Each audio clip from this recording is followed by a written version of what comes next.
Welcome back to Real Estate 101. Today we're going to continue our discussion on home inspections, and I'm pleased to be joined once again by Alan Spizak of the Professional Home and Property Inspectors of Canada. Alan, welcome back to the show. Good day, Joe. Nice to be here again. All right, Alan, so today you want to walk us through a home inspection? Today we're going to talk about a test inspection peer review where real inspectors practice to prepare for their test exam on a house. All right, let's get started. Okay, first I'd like to actually tell you that our association, the Professional Home and Property Inspectors of Canada, actually doesn't do the testing of home inspectors. We actually get them prepared for their exam. The exam is actually done by an independent third body. That's called the National Home Inspector Certification Council, NHICC.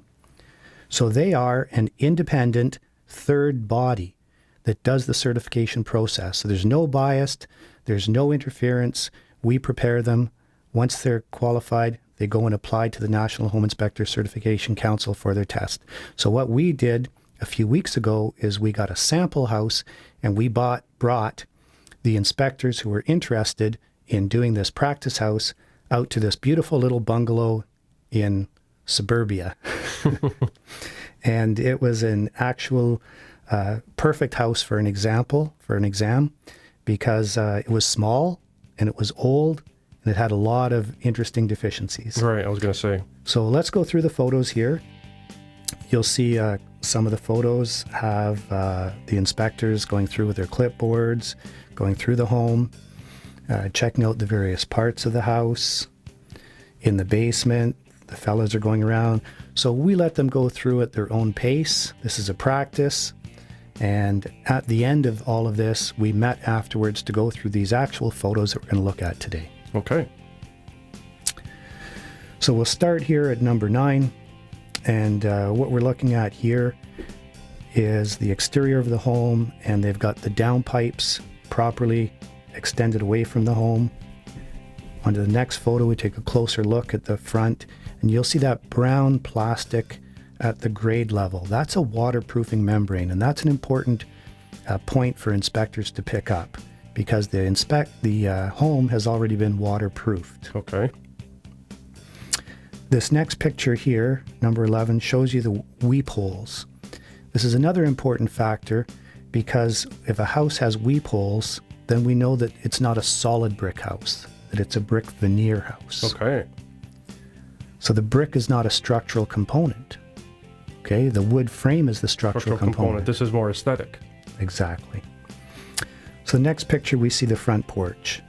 And the point here that inspectors need to point out is that these guardrails are not proper. Obviously, they're too wide. The spindles aren't proper. Someone could fall through. Next photo, we see that the wood porch, front porch, was actually built over top of the old concrete porch and steps. Right. Okay. Now, remember that, because we're going to see some other photos that we're going to need to remember this. And this is, again, something that has to be pointed out during the inspection process when the inspector is reporting to their client. They need to make sure they tell them everything that they see as they're going around through the house. It has to be included in the report. Okay. Again, here you can see the concrete steps that are under the wooden decking. Here we're looking at the front windows and the front brick. You can see there's a step crack there, right? Yep. And if we look closer up, you can see that the crack is fairly significant. But remember, this is not a structural crack because the brick is not a structural component. Here we've just got a zoom up picture of the window where you can see it's aluminum storm windows with wood framed windows the paint is peeling. They're capped? They're not capped. They're just a storm window that goes over top of the wood windows. Right. But they're not capped with this aluminum here? Oh, the outside sill. Yes, correct. Right. That is capped. Next photo, you can see the light fixture is missing. Right. Here, we're at the top of the deck and we see a gate that's swung open. So what we think is this was a handicapped accessible deck that was built for someone in a wheelchair. And they probably had a handicap lift on the outside. Mm-hmm. So that was fine for the person that was using it previously. But the inspector now has to report that this whole front porch railing system needs to be replaced with a safe one. So took my camera. We didn't let the inspectors go up on the roof. We just let them look at it from the ground. But in this case, you can actually reach up with your camera and take a picture, and you can see that obviously the gutters need to be cleaned and the shingles look in decent shape. Okay. So this side view of the house, you can see again the plastic membrane along the driveway. Right. So this again shows that this whole side of the house was also waterproof. Right. Yeah, the one dimple board there. Exactly. Next picture at the top, you can see the chimney, the bricks are spalling. Right. Again, all of these deficiencies are items that need to be put in the report. The waterproofing membrane is not a deficiency, but it needs to be noted. So back elevation of the home, again, you can see the shingles are in fairly good condition. You can see there's some white around the brick under the larger windows there. So as we get in closer, we're looking at the chimney, and again at the back of the chimney, we see there's spalled bricks. Now, if you take a look at the top of the chimney, you'll see there's a clay flue, you'll see there's a metal chimney liner, and then at the end, you'll see there's a clay flue with a metal chimney cap. On this photo, you can see the efflorescence, that's the white powder on the brick. And again, what they've done is they've gone and they've tuck pointed the step cracks that were in the mortar joints. All of these observations are important for the inspector to include in his report because he's reporting on what he's seeing or she's seeing. Right. Here's our air conditioner. Looks in pretty good shape, wouldn't you say? It does. So do you know how you tell the age of it? I'm assuming there's got to be a tag on it, no? No, not a tag, but there's a serial number nameplate. So if you take a look at the next one, see where it says serial number? Right. 1703. In this case, the manufacturer states the first four digits, 17, are some designation, but 03 is the year of manufacture. Well, 2003. Yes. So as of 2017, this is already 14 years It's old. old, right? Wow, I didn't know that. And another important point, if we go to the next photograph, you'll see maximum fuse 15 amp. Yep. Okay, you can't see, but over where it's dark, it says maximum breaker 15 amp as well. So that's important for the inspector to note, because when he goes to the electrical panel, you want to make sure that the air conditioning unit is not on. overfused. Right. It's on the right breaker, yeah. Exactly. This next photo is very interesting. This does not Gas look meter. right. Yeah, it doesn't look right. Does not look right. So it took a little bit of time to figure this out, but it's a very important point that you see the waterproofing membrane behind the gas meter. Right.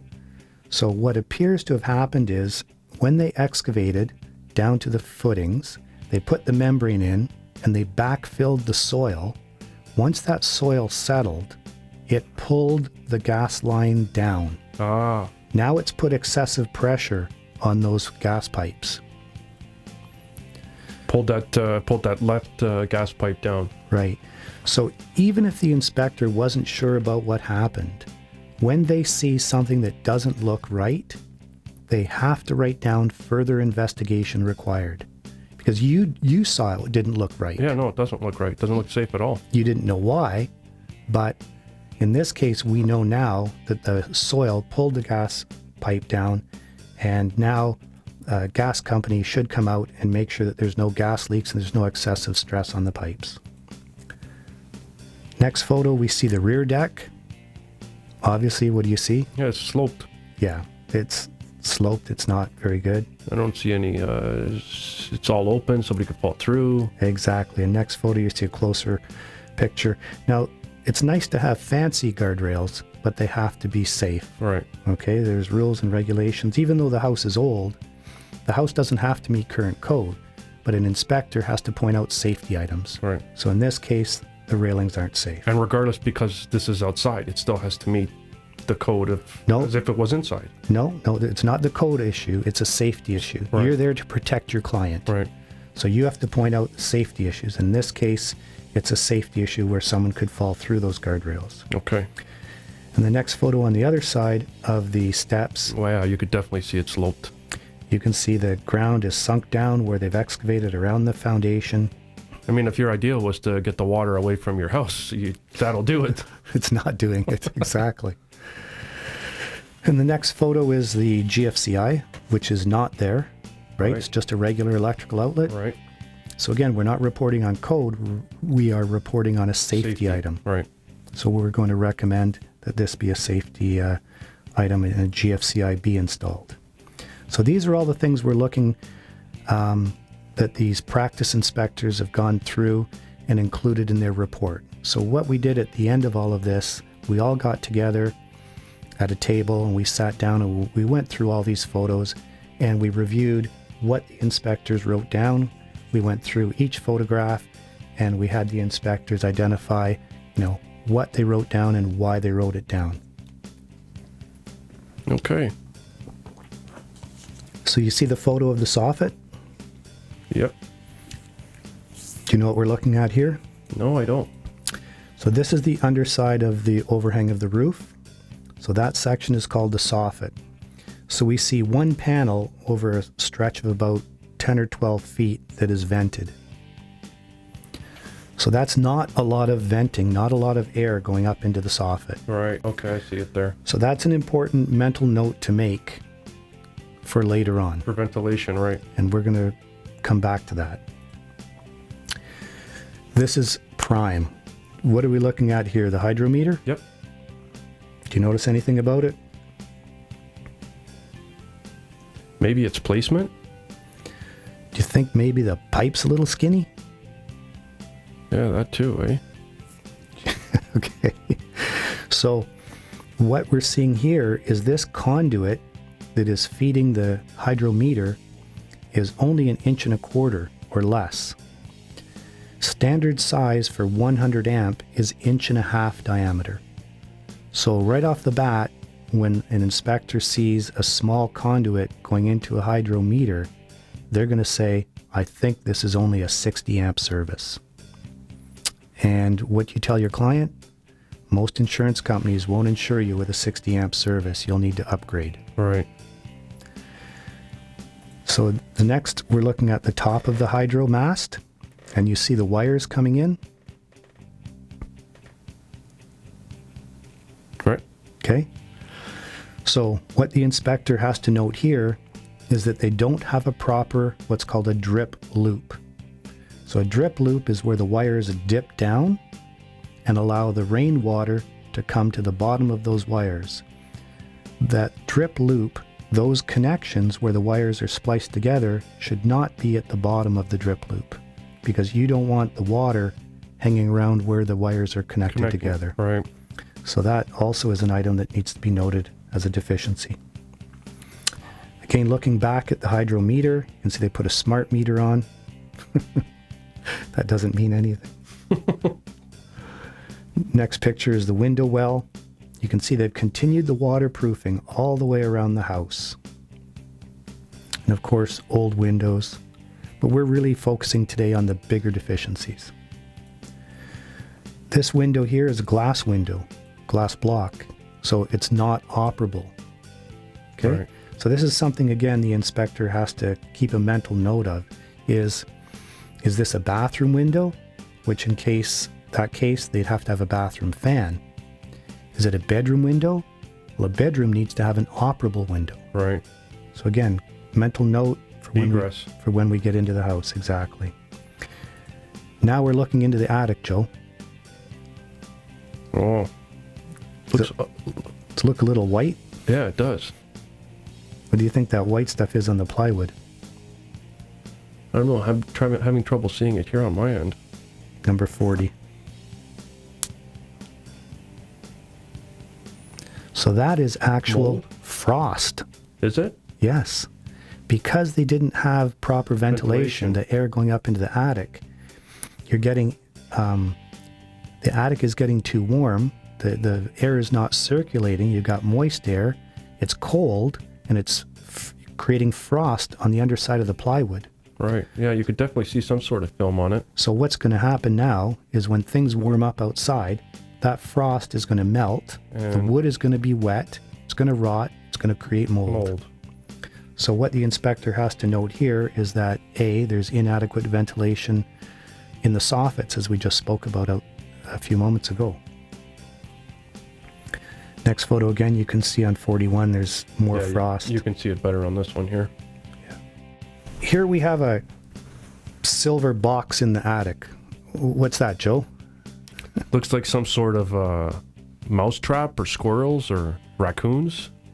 Yeah, it's some type of animal trap. We don't have to know what kind it is, but we have to identify that there's an animal trap and animal activity in the attic. There's a problem up there. Yeah, that would worry me. Or there was. Right. So that's something that, again, the inspector doesn't have to be 100% positive about, but he has to identify it in the report. Okay, so they can either go and ask the sellers or do further investigation themselves. Next photo, we've got another silver box. This one here is not an animal trap. This is actually the pot light that is above the bathroom. I was going to say that looks like a lighting compartment. Yeah, so it's not a deficiency. Ah, There we go. so here we have a little dish that you're not going to eat out of when you're up in the attic. Yeah, no but kidding. hopefully the animals will. So another sign of animal activity that someone will put in their report here. Yikes. So here we have a white duct going up to a silver pipe, going up to a roof vent. So what we have here is the bathroom exhaust fan. The white duct is not insulated. When you have warm air going through a cold space, that duct needs to be insulated, otherwise you get condensation coming back. Mm-hmm. And then the end of this duct is not connected to a dedicated vent. I was going to say it's just kind of there. It's just hanging there, which means some of the air is not going to go outside, some of it's going to go back into the attic, which could be another reason why there's so much frost in the attic. All right, somebody hacked that together. Yes. Here what we see is the white insulation, which has been pulled back to reveal the old fiberglass insulation below. Mm-hmm. Now, this is an important process that all inspectors need to do when they're in the attic. Just don't visually look at the surface of the insulation. You need to go back under and see what layers are there. So you say to move it. You need to move a couple of inches to know what's underneath. Because on top, right now, we've got loose fill fiberglass. Below, we've got the old paper-backed fiberglass bad insulation. What we want to make sure we don't have in the attic is vermiculite. Right. Because... Yeah, we talked about that in a previous episode. Yeah, so that's another important factor when inspectors are checking out the attic. So here we have just the bathroom where we can see the pot light is there, or the bathroom Looks light's rusted, there. that pot light. Yeah, well, Got to be water coming or some sort of condensation there. just a humid area, that's all. Yeah, that's got to be why that's like that. And here's that glass block window that we saw, remember? Yep. So that's why they had to put the fan in, is because they blocked in the window. Right. And again, typically wooden windows don't do very well in wet showers. Yeah. So here what we've got is a 3-prong plug in the bedroom. And across the other wall, we have a 2-prong plug. Right. So the inspector has to report on that, because...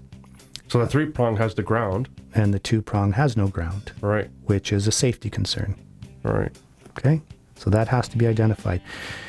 The inspector doesn't have to tell the people how to fix things. He can make suggestions. You just got to point it out. Yeah, exactly. There's more than one way to make a repair. Right. I really like this photo because this happens in a lot of houses. You see in the corner that little spot? Yep. And as we zoom in, we see an odd shape there. So I took this picture because I wanted to make sure that the inspectors, when we got together, had an opportunity to voice their opinion on what they thought it was and this and that. So the actual cause of this is that when the house is built, the way they frame the house with the 2x4s, you can't get insulation into that corner. So that corner is typically cold. And if you put a dresser right up against the corner and you restrict the airflow, you're getting warm air hitting a very cold area, which will cause condensation and staining. So that's why that happens. Exactly. So it's not an issue of... Yeah, no, I know exactly what you're talking about. When they butt the one wall, the wood studs up against another. Yeah, so that's important to point out in your inspection report so that people know it's not a problem. It's just the style and structure, the way the house was built. So when you're placing your furniture in there in the future after you paint it, make sure you keep your furniture back away from the walls to allow a little bit of airflow.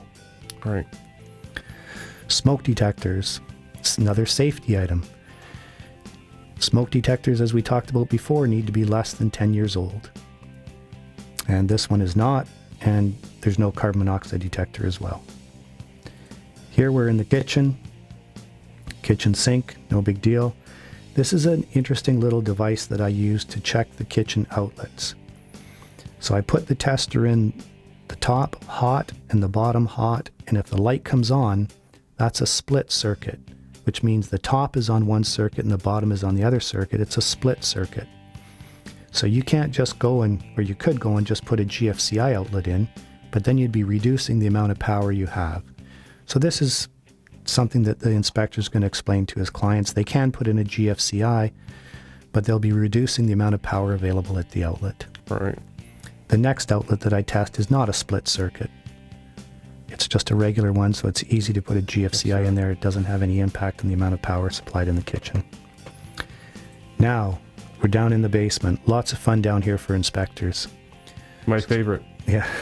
So we're looking at the electrical panel. You can see the gray box on the right-hand side. That's the main disconnect. It's feeding over to the brand new breaker panel. If you look at the bottom left of the breaker panel, there's an opening. There's no breaker there. There's no knockout there. So that has to be pointed out because it's a safety item. You don't want anyone sticking their finger into that opening. Right. There you can see the next picture is a close-up of the opening in the breaker. Yep. Inside here, we've opened that disconnect. You can actually see that they have 60 amp fuses. Yep, I see them. They're upside down, but... Yep. So again, it has to be in the report because it's an insurance issue. Take a look at the wiring, make sure one wire per breaker, they're not double tapped, they're all properly matched up, both sides. But if you see the green breaker on slide 61, you see there's no wires going to it. I was just going to say, yeah. And you see on the far right-hand side, there's a black and red wire that's just sticking there. It's not connected. That belongs in there, doesn't it? Well, yeah, typically the 30 amp would be for a dryer, so that's been disconnected. So those wires should actually be moretted so that they don't come in contact by accident with any other live items in there. Yeah, that's not the way to do that. Okay, so let's go over to the laundry area. So here we have our laundry tub. You can see that. 62, and you see on the side there, that big pipe, that's a cast iron pipe. On photo 63, you see at the bottom, the cast iron is getting very old. It's rotting. It's just old, and you have to note that in the report because insurance companies are going to ask the people when they're getting insurance what type of plumbing they have. So you need to note that in your report that it has cast iron drain piping, and then you can see there's a little bit of galvanized drain piping there on the side. Okay, so we're still in the laundry room. We see a switch, we see an outlet, and we see a gas line, right? That's too close to the water line there. No, that's been capped off. Aren't you supposed to have all electrical plugs like 3 feet from any water source? No, it should be a GFCI if it's within 3 feet. Ah. But if you so this should be a GFCI? Depending if it's within 3 feet of the sink. Ah, okay. But this photo, what we're looking at, focusing on, is that gas line. Okay. Okay, you go to 65. See the close-up of that gas pipe? Yeah. Okay, you see that brass piece? That's where the gas dryer connection was. If it's not connected to a gas dryer, it needs to be capped off by a gas technician. This is not a homeowner do-it-yourself job. Yeah, it looks like it was a do-it-yourself here. Well, someone just disconnected it and took off. So that's a safety item. It has to be identified. Okay, and There's a couple of inspectors that didn't catch that. So again, this is why we do these practice inspections. Right. Not so only... so this house was picked specifically just for that. I picked this house specifically for Right. the Good. practice inspection. Okay, 66, you see some wires up in the ceiling, just black taped. Yep. Okay, so that's probably the other end of the dryer wire. Mm-hmm. Again, if it's not in use, it should be moretted in a junction box. Right. There's a junction box with no cover plate on it. And junction boxes can't be hidden either, right? They can't be hidden, that's correct. So you can't just put a junction box up in the ceiling and close it up. No, it has to be accessible. This is an interesting point. You see the new wood? Yep. So someone has done a renovation and they've added some extra wood. So what do we got Yeah. there? 2x6s, 2x8s? 2x4s. Is that a 2x4? Yeah, It's kind of hard to see. it is. So again, we don't consider it a deficiency, but it has to be noted in the report so that the customer is aware that someone has done a renovation on the floor. You just don't want to leave it Right. not mentioned. Next picture, number 69, one of my favorites. See the ductwork? Mm-hmm. Okay. You see the white paper hanging down? Yep. Okay. Go to the next photo and get a close-up of that paper. You see it's kind of got a texture to it? All right. That is asbestos paper duct wrap. Really? Really. I've never seen that. Yeah, and that's very important for inspectors to catch. Okay? It's not so much a health concern because the asbestos fibers are actually encapsulated or trapped in the paper. But So something like this wouldn't automatically mean they have to have the whole thing remediated. No, but it is a good idea to do it. Okay? Because Right. asbestos is astigmatism. And it's not expensive to have that removed. It's approximately $150 a duct All right. for that type of asbestos removal. So again, Yeah, but just the word scares people, right? exactly. So, but if you let them know in the context that it's cheap to have it removed, then you Yeah. can allay the fears. It's manageable. Number 71, very interesting. We're going to, Somebody was walking on the wall there. someone patched some of the joints in the brick, but in the block. But what's more interesting is you see that black wire that's hanging down? Yep. And go to 72, you'll see that that black wire is coming out of a box that has an outlet there. That's a makeshift plug. But go to picture 73. What the heck? It's got a male end on it. You don't have a male end coming out of a junction box. Yeah. Right? So that has to be identified as a safety concern. Somebody created that for power. They needed power there, so they just put something together. What we kind of figured out was this was a homemade generator plug-in system. Very Wow. dangerous. Wow. Very dangerous. So in the next picture, you'll see what I had to do for the Yeah, no kidding. inspectors. I had to put a note on there, do not plug this into an outlet because who knows what would have happened. No kidding. The main thing is that they have to see it and identify it as a safety concern. Even though you don't know what it might be, it has to be identified as a safety concern. 75, we see wires running across metal ducts. Wires should not touch metal ducts. They should have 1-inch clearance because they will vibrate the insulation off. And the live copper wires could energize the metal ductwork throughout the house. Here we have our old furnace. Very old. We open up the back on page 77. Okay, that's access to the filter. Mm-hmm. And then on page 78, we read the date on the fan motor, or on the fan, not the motor. 1978. Yes. That is old. Yeah, but you see how important it is for the inspectors to know where to find the date on the furnace. All right. There's all different ways to find it, serial numbers, tags, but this one here for sure, you know that So they all have them. You just got to know where to look. most have them. You can't say 100% because some tags are removed, some. All right. Yeah. We're looking at the humidifier here, which is the old drum style. They're not used very much anymore because the water sits in there and gets stagnant, and then mold and mildew can grow in there. Mm-hmm. So it's not healthy. Up above the humidifier, you see that duct. Yep. Okay, that is the return plenum. That is a return opening, which is too close to the furnace. If you open that duct up all the air will be sucked from the basement. You're not going to get much airflow upstairs. So that's important to note for proper ventilation. Next item is the chimney venting for the hot water tank.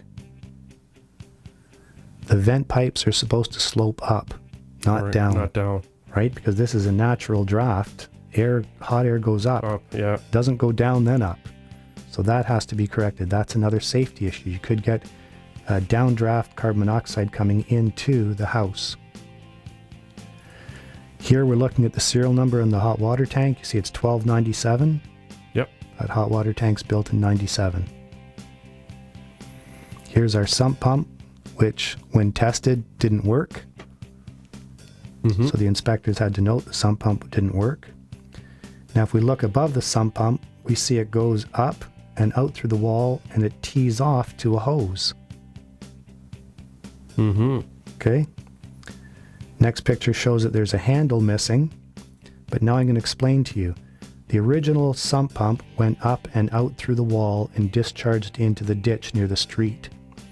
What someone has done is teed off and ran this hose into the sanitary line. The drain? Not the floor drain, but into the actual sewage drain. Really? And so what they can do is shut the valves off to direct where they want the water to go. However, it is against the municipal bylaws to run your sump pump, which is basically clean water, into the sanitary, because all that water has to be treated by the city or municipality. Right. So no sense in millions of gallons of clean water going in to be treated, and taxpayers have to pay for that. This is an important picture here. This is the door to the cold room. It's a nice little old-fashioned wooden door, right? Yeah. That's a no-no, isn't it? Well, hold on. That's why I took a picture of the door. This is why we're talking. Inside the cold room, we have the water meter. Oh, even worse. Well, this is why we have to take a look at the big picture now. If you as an inspector told the client, you better go ahead and put a insulated door and make it airtight for the cold room, now your water pipes are going to freeze. Yeah. Okay, so you have to explain that to your clients that, hey, you've got your water line in a cold room, and if you do that, these are the circumstances you're going to run into. Yeah, I guess Frozen most pipes. guys wouldn't even notice that, eh?